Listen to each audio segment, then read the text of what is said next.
Assalamu alaikum viewers, welcome to this channel Gist of Law. Today our topic of discussion is trial in absentia. आज के हमारे topic में हम पढ़ेंगे इसका इंट्रोडक्शन, ट्रायल इन एब्सेंशिया की लेजिटिमेसी क्या है, इसका इफ़ेक्ट क्या है हमारे जस्टिस सिस्टम के ऊपर और रैशनल क्या है ट्रायल इन एब्सेंशिया को इंट्रोड्यूस करवाने का, यानी इसके पीछे जो थी वो मेजर रीज़न क्या थी ट्रायल इन एब्सेंशिया को इंट्रोड्यूस करवाने की। और इसके बाद हम पढ़ेंगे सबसे एंड पे इसका कंक्लूजन, यानी इसका क्रिटिकल एनालिसिस क्या होगा। लेकिन वीडियो स्टार्ट करने से पहले अगर आपने अभी तक हमारे चैनल को सब्सक्राइब नहीं किया तो जल्दी से हमारे चैनल को सब्सक्राइब करें ताकि आपको तमाम के तमाम लेक्चर वीडियोज़ जो हैं वो टाइमली मिलती रहें।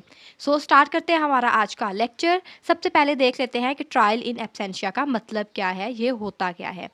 ट्रायल इन एब्सेंशिया जो है ये एक लैटिन वर्ड से जो है वो ड्राइव किया गया है, जिसका मतलब है ट्रायल इन एब्सेंस, यानी जो एक्यूज्ड पर्सन है उसकी गैर मौजूदगी में जो ट्रायल है वो कंटिन्यू रहता है। ठीक है, तो इस चीज़ को हम कहते हैं ट्रायल इन एब्सेंशिया, कि जो एक्यूज पर्सन है उसकी गैर मौजूदगी में भी आइदर वो फिजिकली प्रेजेंट है या नहीं है, स्टिल जो कोर्ट है वो क्या कहती है, वो ट्रायल जारी रखती है, जिसको कहा जाता है ट्रायल इन एब्सेंशिया। अब ट्रायल इन एब्सेंशिया के पीछे जो लेजिटिमेसी है, ठीक है, इन ट्रायल्स की, वो क्या है, इसके पीछे रैशनल क्या है। रैशनल यही है कि अगर एक एक्यूज्ड पर्सन है, ठीक है, जिसको कोर्ट क्या करती है, समन जारी करती है, स्टिल वो कोर्ट में हाजिर नहीं होता, कॉल किया जाता है, स्टिल हाजिर नहीं होता, इवन कोर्ट क्या करती है, उसको गिरफ्तार करने के वारंट भी इशू कर देती है, लेकिन स्टिल वो जो है वो पकड़ा नहीं जाता या कोर्ट के सामने जो है वो पेश नहीं होता, तो देन कोर्ट क्या करती है, तमाम मीन्स को अप्लाई करने के बाद कोर्ट क्या करती है, कोर्ट जो है वो ट्रायल इन एब्सेंशिया का ऑर्डर दे देती है। ठीक है, कि अगर वो मुलजिम नहीं भी आ रहा तो क्या किया जाए, उसकी गैर मौजूदगी में जो है वो ट्रायल कंटिन्यू रखा जाए, क्योंकि अक्यूज़ के ना आने की वजह से जो एडमिनिस्ट्रेशन ऑफ जस्टिस है उसके अंदर जो है वो डिले हो जाता है। इस डिले को रोकने के लिए ट्रायल इन एब्सेंशिया का जो है वो हुक्म दे दिया जाता है। अब ट्रायल इन एब्सेंशिया जो है इसके अंदर सिंपली जो विक्टिम होता है, ठीक है, उसके लिए बेनिफिशियरी है, क्योंकि विक्टिम जो है वो कई देर से जो है वो वेट कर रहा होता है, लेकिन जो एक्यूज़ होता है वो प्रेजेंट नहीं होता। तो कोर्ट क्या करती है, कोर्ट जब देखती है कि डिले की वजह से जो एविडेंस है, ठीक है, विक्टिम की साइड पे जो एविडेंस है उसकी डिस्ट्रक्शन का खतरा है, तो कोर्ट क्या करती है, कोर्ट ट्रायल इन एब्सेंशिया के लिए जो है वो ऑर्डर जारी कर देती है। अब जो ट्रायल इन एब्सेंशिया है वो विक्टिम की जो है वो फेवर में होता है, क्योंकि तमाम का तमाम जो ट्रायल है वो ड्यू टाइम के ऊपर जो है वो पूरा होता है। ठीक है, even without the presence of accused person. अब ट्रायल इन एब्सेंशिया के अंदर कंडीशंस कौन-कौन सी आती हैं, सबसे पहले आ जाता है कि जो एक्यूज्ड पर्सन है, ठीक है, अगर उसको ट्रायल के लिए जो है वो समन भेजा जाए लेकिन वो हाज़िर ना हो, फिर उसके बाद उसको नोटिफ़िकेशन भी जारी कर दिया जाए, स्टिल वो हाज़िर ना हो, ठीक है, और कोर्ट जो है वो हर तरह से फ़ेल हो जाए उस एक्यूज्ड पर्सन को कोर्ट में जो है वो पेश करने के लिए, तो देन क्या किया जाता है, ट्रायल इन एब्सेंशिया के लिए जो है वो ऑर्डर दे दिए जाते हैं।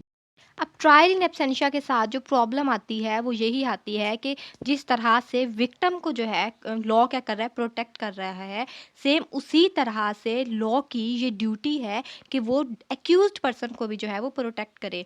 कब तक, तब तक के लिए जब तक कि वो गिल्टी प्रूव ना हो जाए। ठीक है, अब लॉ क्या कहता है, लॉ ये कहता है कि फेयर ट्रायल किया जाएगा। हमारे कॉन्स्टिट्यूशन में ये लिखा गया है कि हर पर्सन के लिए जो है वो फेयर ट्रायल किया जाएगा ड्यूरिंग द प्रोसीडिंग्स। लेकिन ट्रायल इन एब्सेंशिया के अंदर ये जो चीज़ है ये वायलेशन होती है इस चीज़ की, राइट टू फेयर ट्रायल की। ठीक है, तो प्रॉब्लम यही है ट्रायल इन एब्सेंशिया के साथ, जिसको कहा जाता है कि ये एक बड़ा डेंजरस जो है वो ट्रायल होता है, कि जिसमें एक्यूज पर्सन जो है वो हाजिर ही नहीं होता और उसके खिलाफ जो है वो जजमेंट पास कर दी जाती है। तो इस तरह की जो है वो प्रॉब्लम आती है ट्रायल इन एब्सेंशिया के अंदर, जिसके अंदर जो है ऑडी आल्ट्रम पैट्रम जो है उसको जो है वो वायलेट किया जाता है, यानी let the other side be heard as well, कि ये ज़रूरी नहीं है कि आपने जो है वो विक्टिम की जो है वो हर बात सुन ली है, ठीक है, और आपने जो है वो एक्यूज्ड पर्सन की जो साइड से किसी भी तरह का ना कोई डिफेंस आया है, ना कोई रिटर्न स्टेटमेंट आई है, ना ही किसी तरह का आपने उसकी तरफ से जो है उसकी हियरिंग सुनी है, और उसको सुने बगैर उसकी गैर मौजूदगी में कोर्ट ने क्या किया, जजमेंट पास कर दी। ठीक है, तो ये तमाम की तमाम प्रॉब्लम्स आती हैं ट्रायल इन एब्सेंशिया के अंदर, जिसके अंदर राइट टू फेयर ट्रायल को जो है वो इन्फ्रिंज करने का जो है वो खतरा होता है। तो इस तरह की जो है चीज़ों से बचने के लिए जो पाकिस्तान जस्टिस सिस्टम है उसके अंदर किस तरह की जो है वो चीज़ों को अडॉप्ट किया गया है, उसमें पाकिस्तानी जस्टिस सिस्टम के अंदर ये चीज़ इंट्रोड्यूस करवाई गई है कि तमाम तरह के केसेस में जो है वो ट्रायल इन एब्सेंशिया को परमिट नहीं किया जाएगा, ठीक है। ट्रायल इन एब्सेंशिया के लिए जो हमने ऊपर कंडीशंस पढ़ी हैं, ठीक है, उनके अकॉर्डिंग जो है वो ट्रायल इन एब्सेंशिया का जो है वो ऑर्डर दिया जाएगा। अदरवाइज़ जो है किसी भी ऐसे केस में जो है वो ट्रायल इन एब्सेंशिया के लिए जो है कोर्ट हुक्म नहीं देगी, ठीक है। सिर्फ़ उन केसेज़ में जिन केसेज़ में जो एक्यूज़्ड पर्सन है जो वो एब्सकॉन्डर हो जाए, ठीक, या फिर वो प्रोक्लेम्ड ऑफेंडर हो जाए, ठीक है।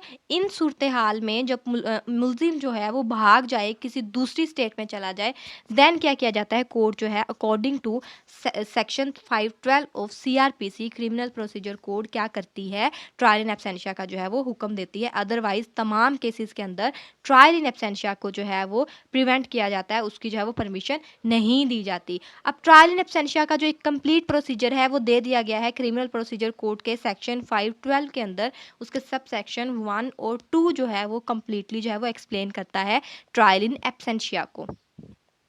अब इससे रेलिवेंट जो हैं वो केस लॉज़ कौन-कौन से हैं? सबसे पहले इससे रेलिवेंट केस लॉ आ जाता है Mahram Ali case versus Federation of Pakistan. फिर इसमें केस आ जाता है Mir Ikhlaq Ahmed and other versus the state. ये तमाम के तमाम जो हैं वो केस लॉज़ हैं related to the trial in absentia. इसके अलावा जो एक मोस्ट इम्पॉर्टेंट जो है केस ट्रायल इन एब्सेंशिया के अंदर जिसकी एग्जांपल दी जाती है, वो है trial of Zulfikar Ali Bhutto and Bhagat Singh Lahore conspiracy case, ठीक है। ये 2 इंतहाई इम्पोर्टेंट केसेस हैं relating to the trial in absentia. अब सिंपली अगर हम ट्रायल इन एब्सेंशिया को कंक्लूड करें तो हम क्या कहेंगे कि ट्रायल इन एब्सेंशिया, सबसे पहले तो ट्रायल इन एब्सेंशिया का मतलब क्या है कि एक एक्यूज्ड पर्सन, ठीक है, उसकी गैर मौजूदगी में जो ट्रायल चलता है, ठीक है, उसको कहते हैं ट्रायल इन एब्सेंशिया, यानी without the presence of the accused person, ठीक है। इसके बाद हमने जो है इस ट्रायल इन एब्सेंशिया से रिलेटेड जो है वो लॉज पढ़े और हमने देखा कि ट्रायल इन एब्सेंशिया जो है उसको मतलब दोनों तरह से देखना पड़ता है, ठीक है। पहली बात तो ये कि जो राइट टू फेयर ट्रायल है ये दोनों पार्टीज़ का राइट है, आइदर वो विक्टिम साइड है या फिर जो है वो एक्यूज्ड साइड है, ठीक है। लॉ क्या कहता है, लॉ कहता है कि दोनों पार्टीज़ को जो है वो सुना जाएगा, देन कोई भी जो है वो फैसला किया जाएगा। लेकिन ट्रायल इन एब्सेंशिया के अंदर जो है वो राइट टू फेयर ट्रायल है उसको जो है वो इन्फ्रिंज किया जाता है। किस तरह से इन्फ्रिंज किया जाता है कि जो डिफेंडेंट साइड है उसकी तरफ से कोई भी बात सुने बगैर जो है जजमेंट पास कर दी जाती है अगेंस्ट द डिफेंडेंट, ठीक है। तो ये चीज़ जो है ये एक जो है वो वायलेशन है राइट टू फेयर ट्रायल की, ठीक है। तो इस लिहाज से जो ट्रायल इन एब्सेंशिया है, ठीक है, उसको जैसे कि पाकिस्तानी कॉन्स्टिट्यूशन के अंदर सेक्शन 512 में भी ये चीज़ बता दी गई सीआरपीसी के कि ट्रायल इन एब्सेंशिया जो है वो तमाम केसेस में, ठीक है, ऑल केसेस में परमिट नहीं किया जाएगा बाय द कोर्ट, ठीक है। स्पेसिफिक किस्म के केसेस जिनमें जो है कंडीशंस पूरी हो रही हों, जिनमें एक्यूज जो है वो एब्सकॉन्डर हो जाए, ठीक है, भाग जाए, इंटेंशनली भाग जाए, देन क्या किया जाएगा, ट्रायल इन एब्सेंशिया को जो है वो अलाउ किया जाएगा, अदरवाइज नहीं, क्योंकि ये वायलेशन हो जाएगी राइट टू फेयर ट्रायल की। तो ये तो था हमारा आज का लेक्चर। आई होप सो आपको समझ आई हो। फिर मिलते हैं नई वीडियो के साथ, नई लेक्चर के साथ। तब तक के लिए थैंक यू सो मच। अल्लाह हाफिज़।